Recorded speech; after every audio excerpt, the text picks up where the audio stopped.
How much money do you even have? Is your daddy rich? How do you make your money?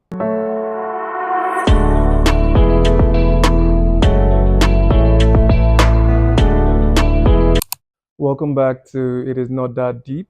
There's a reason why a lot of people are not making the kind of money that they should be making, or even not making money at all. And it really just lies in your business model. What business model are you using for your business? First of all, do you even know what a business model means? Let's even begin there. So before I go in or I jump into the details, I would start with what is a business model. In simple terms, a business model is how do you make your money? Simply, let's not go to those business dictionaries. Let's just take it layman terms. How do you make your money? So before we even go deep into the business model and which is best for you, blah, blah, blah, let's first talk about what questions do you need to ask yourself to know what business model works for you, right? There are some questions you might need to ask yourself as a business owner. This is not exhaustive, but these are just some of the questions you have to ask. And the first one is, how much money do you even have? Is your daddy rich? How much cash flow do you have to commit to marketing, business development, as the case may be? How large is the industry? Who are the big players, right? You also want to ask yourself, the products you are selling, is it perishable? How often do the customers actually use this product? For example, a grooming product like, let's say, beard oil, is it perishable? Food, is it perishable? These things finish fast, right? So you want to ask yourself what you're selling. You also want to ask yourself, how flexible are the customers in your industry? So you have to look at this generally. The customers in this industry, are they people that change brands often, or do they use the same brand for a long time, and why? So these are some of the questions you need to ask yourself. There's a lot more questions you have to ask yourself as a business owner, but these are just some key ones that you have to ask yourself. So typically we have four standard business models. The B2C, which is business to consumer. We have the B2B, which is business to business. On demand, which typically some other people call pre-order system.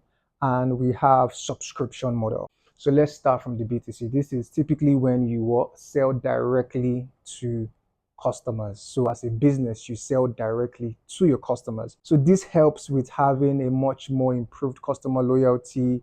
You're able to get to the customers directly. There's a faster sales cycle. There's a lot of benefits, right? But let's look at this. I was talking to someone and they wanted to start a chocolate business. And the lady told me she wanted to sell directly to consumers. And I spoke to the lady and said, you might want to consider B2B, which is business to business, instead of business to consumer. Why? As a typical millennial, let's think about it. The chocolate we're eating now, for the people that do not do Fit Farm, the chocolate brands that have been existing for a major part are still the ones existing today. And you ask yourself, why is that? And this is because the chocolate business is not a type of business that you can easily disrupt. So I advise that lady that yes, she might want to do business to consumer in the future, but for now, she should do business to business. And what could this mean? This could be her supplying chefs, restaurants that use chocolates, supplying so many businesses that use chocolates. There's an easier entry than when you want to enter a market, a big market such as the chocolate market. It will be easier for a small business to enter a B2B model in the chocolate industry than going direct to consumer, because you would have to spend so much on marketing. And do you really have that much money? So you can see how the type of industry you're going into, how much more funds you have, how flexible the customers are, can affect what business model that you deploy.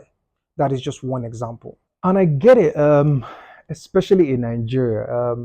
We like to start businesses that face consumers because it helps our brand. We're more popular. There's this ego part of it. However, when it comes to real business, thinking like a business person, sometimes it is not always advisable to start a business where you sell directly to the consumer. Let me give you an example. There's a company called Luxottica. I'm sure a lot of people do not know this company, and that is fine. They're a $1 billion company. Luxottica makes eyewear. They make eyewear for most of the luxury brands in the world. In fact, I can tell you this, chances are they make for give or take at least about maybe 60% of the luxury brands in the world. Most people do not know them. That's because they are operating business to business.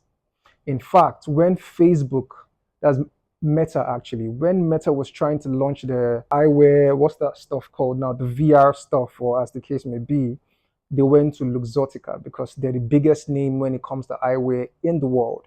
So you can see how this kind of company operates B2B and they're doing very well. In fact, there's a Vietnamese company that produces for brands like I think Nike and Adidas, or Nike or Adidas, I'm not too sure. $1 billion company too. They only operate B2B. I'm giving these examples just to allow people to understand that you do not have to create a B2C model in order to make money. Having a company that operates a B2C model is very good. It typically works, especially when the barrier to entry is low. That just means that for you to enter this market, let's say, for example, the capital is not so heavy, the marketing cost would not be so heavy. People typically are very flexible in that market. That's the customer, so they can easily switch brands. So you don't have to invest so heavily in marketing and capacity in order to acquire customers, so on and so forth. When this is the case, a B2C model is very, very good because truly you are in the eyes of the customer. You have a lot more customer loyalty. You can easily get feedback from the customer. You have customer data and all of that. However, if you're doing a B2B business, like I've just mentioned, it works when, for example, the cost to enter the market is very large, such that you can then piggyback on major players, supply to them, make your money, learn the industry, and then after some time, you can then maybe want to venture into the B2C model. Other advantages of the B2B model are larger sales. You're able to an extent, plan your sales. You're also able to learn the industry without having to make mistakes that the company serving the customers directly would be serving. There's a lot of pros and cons of the B2C and the B2B model, but I'm just using this to kind of like let you know when sometimes it's best to do the B2C, when it's good to do the B2B. In the case of the B2C and the B2B model, you are typically producing and selling to either an individual customer or a business. Then when we talk about on-demand model, which is also called pre-order, this especially works when you don't have so much money to commit, you're not really sure about the market. So it is a just-in-time type of model where the customers have to demand for it and then you go on to produce it. So it has its pros and its cons. In fact, you see it very popular with fashion businesses, especially in Nigeria. This helps you to manage cash flow and all of that, although it does not allow you scale, because for you to scale, you typically have to have ready to order. You'd see that subscription model is very popular amongst businesses that provide services, and that's because when you get that service this month, there's a very high chance you would also need that service next month and the month after that, and even up till the next year and years to come. So it just makes more sense to say, like, you know what, instead of having to market to you again, why not just pay for that period of time and get some sort of discount for subscribing for that whole period. So what you see that it helps them plan their revenue. In your own perspective, you're getting somewhat like a discount when you subscribe for more months. So understanding the right business model to use is very critical to the success of your business, because it can be the differentiating factor why you make profit and why you do not make profit.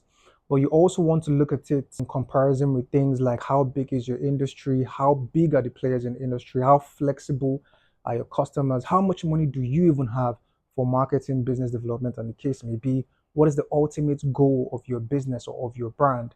And there's a whole lot of other questions and factors that you might need to consider, but you just need to know this for now. So thank you for staying and see you next week, hopefully, on It Is Not That Deep. Bye.